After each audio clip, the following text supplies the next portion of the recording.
আসসালামু আলাইকুম। আশা করি আপনারা সবাই ভালো আছেন। আলহামদুলিল্লাহ আমরাও সবাই ভালো আছি। আমি আজকে ভিডিওটা একেবারে সকাল থেকে শুরু করেছি। এখানে আফরানজুমের নানা বাড়ি থেকে যে কাঁঠালটা এসেছিল ওই কাঁঠালটা দেখি সকালবেলায় পেকে গেছে। আর এখন কাঁঠালটা কাটার জন্য আমি নিয়ে নিয়েছি। আর মাশাল্লাহ কাঁঠালের কালারটা আর কোয়াগুলো অনেক বড় বড় হয়েছে। আর কাঁঠালটা খেতেও অনেক বেশি মিষ্টির ছিল। আর এখন যেহেতু সিজন শেষ আর অ্যাভেলেবেল কাঁঠাল পাওয়া যায় না, গাছেও তেমন নাই, বাজারেও তেমন পাওয়া যায় না। আর হঠাৎ হঠাৎ কেন জানি কাঁঠাল খাইতে অনেক বেশি মন চায়। আর কাঁঠালটা হঠাৎ করে আমার অনেক পছন্দ হয়ে গেছে। আগে কাঁঠাল এত বেশি পছন্দ ছিল না, খাইতাম কিন্তু এত বেশি না, কম কম খাইতাম।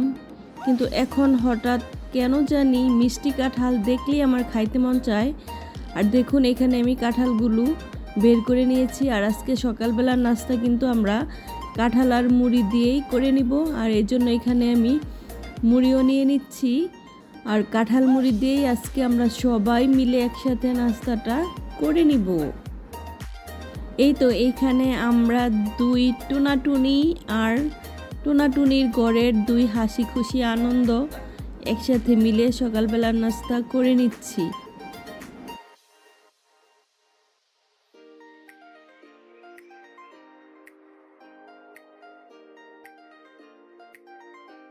সবাই একসাথে মিলে নাস্তাটা শেষ করে নিলাম। তারপর এই তো ল্যাপটপে চলে আসলাম। এখন ল্যাপটপে বসবো আর ল্যাপটপটা খুব ভালো করে আমি ক্লিন করে নিচ্ছি, যেহেতু আমার বাসাটা একেবারে রাস্তার পাশে আর বেলকনি দিয়ে অনেক ধুলাবালি আসে। আর ল্যাপটপটা আমি খুব ভালোভাবে মুছে পরিষ্কার করে এখন ওপেন করে নিচ্ছি।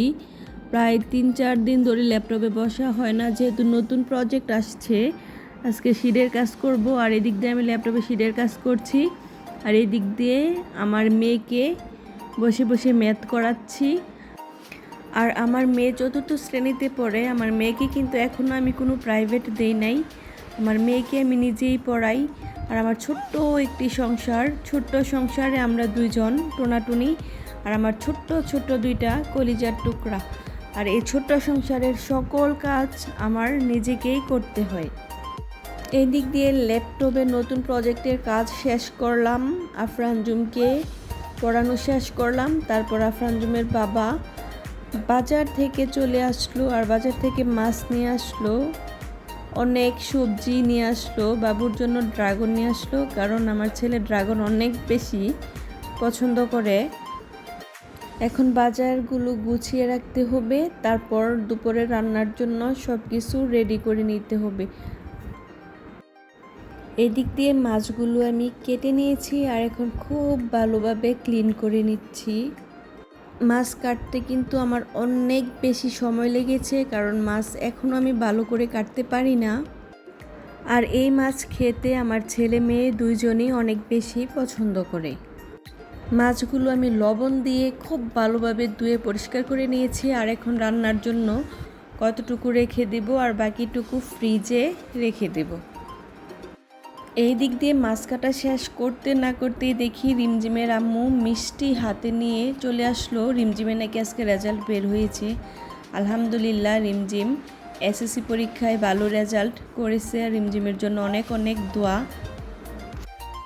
এখন বলি রিমঝিমটাকে, রিমঝিম যখন ক্লাস 7-এ পড়ে তখন রিমঝিমের আম্মু আমাদের বাসা ভাড়া নিয়েছিল। আর প্রায় এত বছর থেকেছে। রিমঝিমের এসএসসি পরীক্ষা শেষ হওয়ার পর উনি নরসিংদী বাসা নিয়ে চলে গেছে। আর রেজাল্ট যখনই বের হয়েছে তখনই সবার আগে ভাবি কিন্তু আমার বাসায় মিষ্টি নিয়ে আসছে সবার আগে। আর ভাবির সাথে অনেক বছরের সম্পর্ক, অনেক আন্ডারস্ট্যান্ডিং ভালো। আর অনেক সময় কি অনেক কাছের মানুষও আপন হয় না, দূরের মানুষ অনেক আপন হয়ে যায়। ভাবির সাথে আমার ঠিক এমনেরই সম্পর্ক। আর ভাবির অনেক রিকোয়েস্ট করলাম থাকার জন্য, দুপুরে লাঞ্চ করে যাওয়ার জন্য, কিন্তু ভাবি থাকে নাই, চলে গেছে। আর তারপরে দিক দিয়ে আমি রান্না বসাই দিলাম। আজকে আমি আফরানজুমের জন্য ফুসফুস রান্না করব গরুর। আর আফরানজুম কলিজা থেকে গরুর ফুসফুস অনেক বেশি পছন্দ করে। আর এই দিক দিয়ে আমি রান্নাটাও চড়াই দিলাম। আর এখন আমি রান্নাটা করে নিচ্ছি।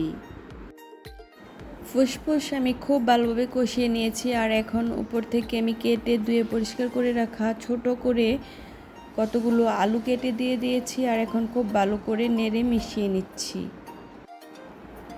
আর এই ফুসফুসে কিন্তু আলু দিলে খেতে একটু বেশি ভালো লাগে, শুধু এমনিতে রান্না করলে খেতে এতটা ভালো লাগে না। আলু দেওয়ার পর আমি খুব ভালোভাবে কষিয়ে নিয়েছি, আর এখন অল্প পরিমাণের পানি দিয়েছি, আর এই পানি দিয়েই আমি পুরো রান্নাটা শেষ করে নিচ্ছি। আর দেখুন এই দিক দিয়ে আমি খুব ভালোভাবে আরও বেশ কিছুক্ষণ রান্না করে নিয়েছি, আর আমার ফুসফুস রান্না শেষ। আর এই দিক দিয়ে আমি একটি প্যানে মাছগুলো ভেজে নিয়েছি, আরেক চুলায় ভাতও বসিয়ে দিয়েছি, আর এই দিক দিয়ে তারপর এক এক করে আমি বাকি রান্নাগুলো শেষ করে নিয়েছি। আমাদের জন্য কলমি শাক ভাজি করে নিয়েছি, আর মাছ দিয়ে রান্না করব কচুরমুখী। কচুরমুখী রান্না করার জন্য এখানে আমি মুখিগুলো সিদ্ধ করে ছিলে নিয়েছি, আর এখন একটি প্যানে আমি তেল দিয়ে খুব ভালো করে পেঁয়াজ ভেজে নিয়েছি, আর এখন লবণ, মরিচ, হলুদের গুঁড়া, ধনিয়ার গুঁড়া সব একসাথে দিয়ে আমি খুব ভালোভাবে মশলাটা কষিয়ে নিচ্ছি। মশলাটা ভালো করে কষিয়ে নেওয়া হয়ে গিয়েছে, আর এখন কচুরমুখীগুলো আমি দিয়ে দিচ্ছি। কয়েকটা কচুরমুখী আমি হাত দিয়ে ভেঙে নিয়েছি, আর এখন মশলার সাথে খুব ভালোভাবে নেড়ে চেড়ে মিশিয়ে নিচ্ছি। আর এই কচুরমুখীটা কিন্তু মশলার সাথে খুব ভালোভাবে কষিয়ে নিতে হবে। আমি খুব ভালোভাবে কষিয়ে নিয়েছি, আর এখন পরিমাণ মতো পানি দিয়ে নিচ্ছি, আর এই পানি দিয়েই আমি কচুরমুখীটা রান্না করে নেব। আর দেখুন এই দিক দিয়ে দুপুরবেলা প্রতিদিনের মতো আমার রান্না করে প্রচণ্ড রোদ আসে, আর এই দিক দিয়ে কচুরমুখী খুব ভালোভাবে বলক চলে আসছে, আর আমি বেশ কিছুক্ষণ রান্না করে নিয়েছি। আর এখন আমি ভেজে রাখা মাছগুলো দিয়ে নিচ্ছি। মাছগুলো দেওয়ার পর আমি আরও বেশ কিছুক্ষণ রান্না করে নিয়েছি, আর আমার তরকারিটা একটু ঘন হয়ে আসছে। এই পর্যায়ে আমি দিয়ে দিচ্ছি জলপাই। আমি আগে থেকেই ডিপ ফ্রিজে রেখে দিয়েছিলাম, আর এখন আবারও খুব ভালোভাবে নেড়ে নিচ্ছি। আর এখন দিয়ে নিচ্ছি খাটের সজ। এটাকে আমাদের নরসিংদীর ভাষায় খাটের সজ বলে, আর এটা দিলে টক খাবারের টেস্ট অনেক বেশি বেড়ে যায়, আর অনেক সুন্দর ফ্লেভার আসে। আর দেখুন এই দিক দিয়ে আমি আরও বেশ কিছুক্ষণ কচুরমুখী রান্না করে নিয়েছি। এই গরমে রান্না করতে আমার অনেক বেশি কষ্ট হয়েছে, আর এখন রান্নাটা শেষ করে নিয়েছি। আর এই দিক দিয়ে বাবুর জন্য, আফরার জন্য ড্রাগন আর পেয়ারা কেটে নিলাম, আর এখন সবাই মিলে ড্রাগন পেয়ারা খেয়ে নিলাম। এই দিক দিয়ে আফরার বাবা বলতেছে পেয়ারার ভর্তা খাবে, তাই আফরার বাবার জন্য আবার পেয়ারার ভর্তা বানালাম, আর দুইজন মিলে একসাথে বসে পেয়ারার ভর্তা খেয়ে নিলাম। আর এই গরমে পেয়ারার ভর্তা খাইতে কিন্তু অনেক বেশি ভালো লাগছিল, যেহেতু আগুনের পার রান্না করে আসছি এই গরমে, আর ফ্যানের নিচে বসে পেয়ারার ভর্তা খাইতে অনেক বেশি ভালো লাগছিল, আর শরীরটা একেবারে শীতল হয়ে যাচ্ছিল। এই দিক দিয়ে দুপুরবেলা বাবুকে গোসল করিয়ে ভাত খাইয়ে ঘুম পাড়িয়ে দিয়েছি। তারপর এসে দেখি আফরানজুমের বাবাও ঘুমিয়ে পড়ছে। আফরানজুম নিচে চলে গেছে একটু খেলার জন্য। আজকে আফরানজুমের স্কুল ছুটি ছিল, আর আমিও একবারে ফ্রেশ ট্রেশ হইলাম। হওয়ার পর আমার খিদা লাগছে, তারপর কি আর করার, একা একা বসে দুপুরের লাঞ্চ করে নিচ্ছি। প্রথমে আমি ভাত খেয়ে নিচ্ছি। এদিক দিয়ে আমি কলমি শাক দিয়ে ভাত খেয়ে নিচ্ছিলাম প্রথমে, আর শাক ভাজিটা অনেক বেশি মজার হয়েছিল। তারপর আমি ভাত খেয়ে নিচ্ছি। গরুর যে আলু দিয়ে ফুসফুস রান্না করেছিলাম, ওই ফুসফুসটাও খেতে অনেক বেশি মজা হয়েছিল। ফুসফুস দিয়ে আমি ভাত খাওয়া শেষ করে নিলাম। তারপর আমি ভাত খেয়ে নিচ্ছি। তো মোস্ট ফেভারেট যেই কচুরমুখীর টক রান্না করেছিলাম, ওই টক দিয়ে। আর এই গরমে কিন্তু টক জাতীয় খাবার খাইতে অনেক বেশি ভালো লাগে, টকটাও অনেক বেশি মজা হয়েছিল। আর আমার আজকের ভিডিওটি এই পর্যন্তই। আপনারা সবাই ভালো থাকবেন, সুস্থ থাকবেন, আমাদের জন্য অনেক অনেক দোয়া করবেন। আল্লাহ হাফেজ, আসসালামু আলাইকুম।